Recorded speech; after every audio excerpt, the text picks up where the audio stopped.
So today we're putting together the rock breaker. We've got the Moyle test gauge 27mm spanner, 17mm socket, and an extension bar. We use a magnet in-house, hammer and punch. First we'll do the Moyle, inserting the Moyle into the chamber.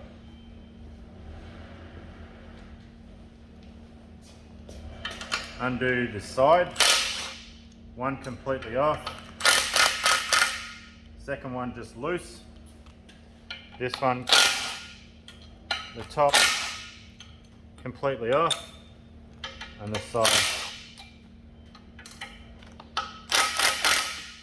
just loose. Right, we want to use a punch in the hole.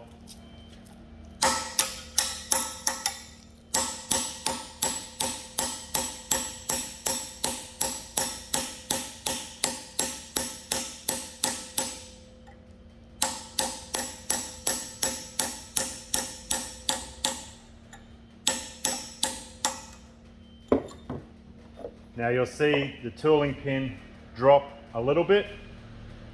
It should be enough. No, not yet.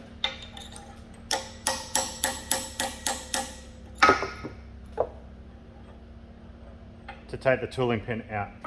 Pop that to one side. Grab your Moyle of choice, this case being a chisel point. We put a heap of grease on it.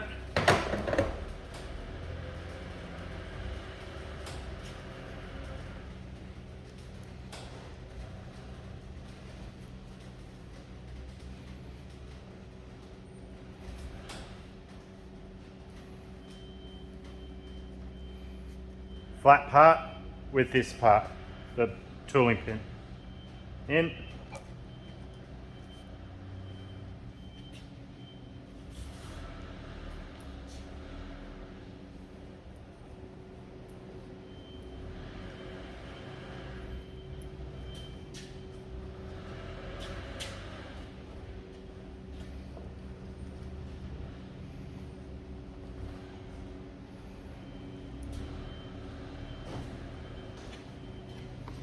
Then, once you've got that in, pin back here,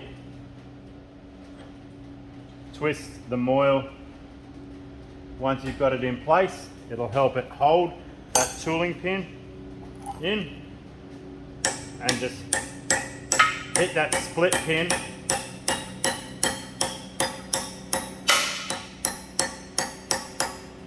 back in to hold the tooling pin in.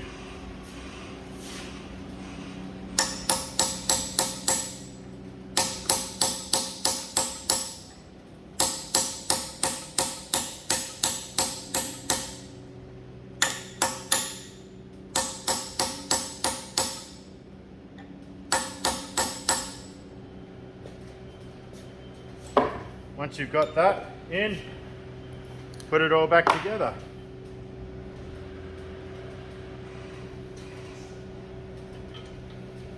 Your Moyle is right to go.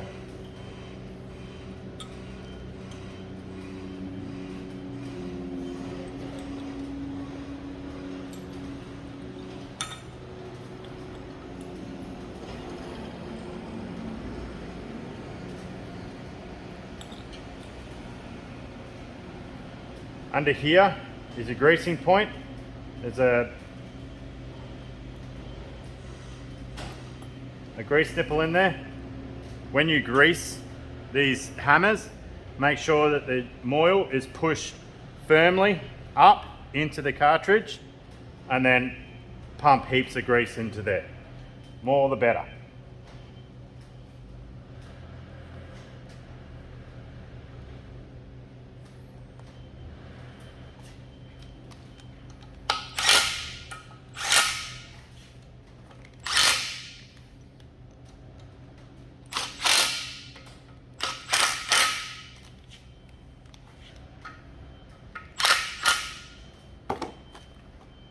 Next, we'll connect the hoses. So with the hoses, we undo the cap. Now left hand side is your inlet, so inlet of high pressure.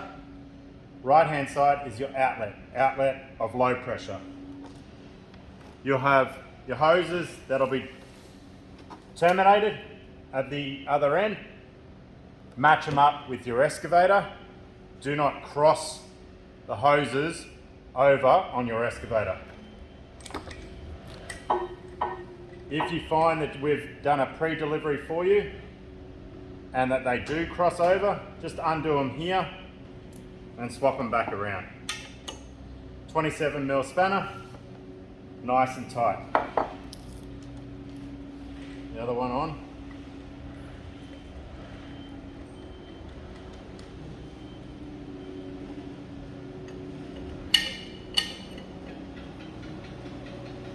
Right, they're good to go now.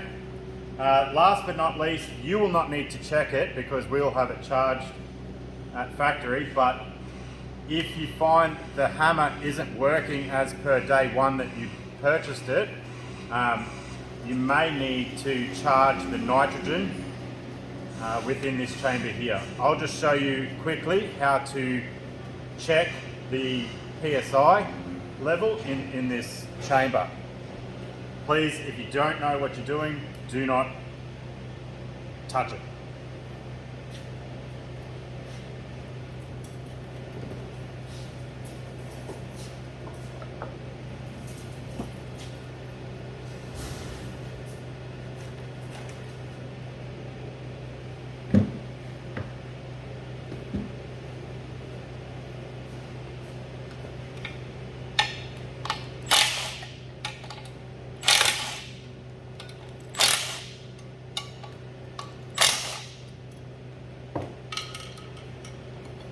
Take the 4 bolts off.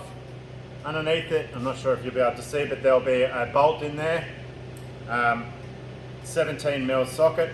We'll undo it. We'll take that off.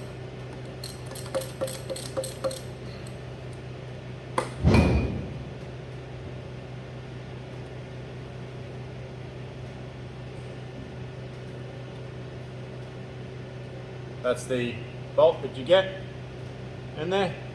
You'll have a rubber O-ring underneath it. Make sure that that's intact. Right, in your toolbox you'll have a gauge. It looks something like this. Make sure that this fitting is nice and tight up to here, and that there's a rubber O-ring at this end. Also, this is your pressure relief valve.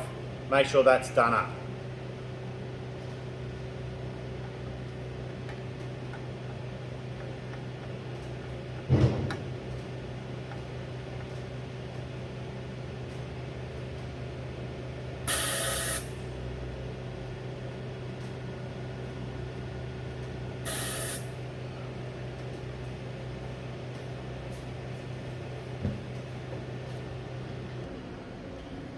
Okay, so we've got that gauge in there, if you can see it. It's got a reading there of 200, or just a little bit over 200 PSI. In the warmer climate areas, 200 PSI is adequate. In the colder climate areas, the likes of Tasmania, real southern Victoria, 170 is where we recommend you be. All right, we'll just take that gauge out. Now there'll be a little bit of gas come out afterwards. It's not much. Make sure you take the rubber O-ring, that sometimes falls off, out with it, and then reverse the process.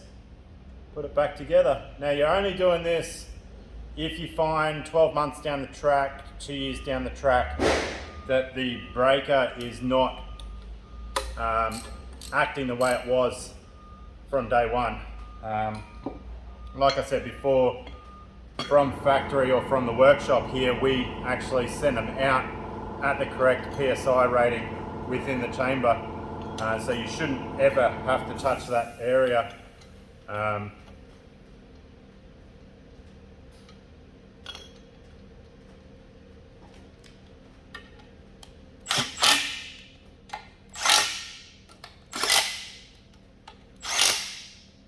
and that's it. Once you've got all that, your hoses, your moil in, greased up, ready to go, connect it to your machine. You're making sure that the hoses do not cross over when connecting them, coupling them to the machine. If you've got the wrong fittings on the wrong side of the machine, just undo it at this point here, or even at this point here, and change them over. So they've got to be in line, left to left, right to right. All right, thanks for watching.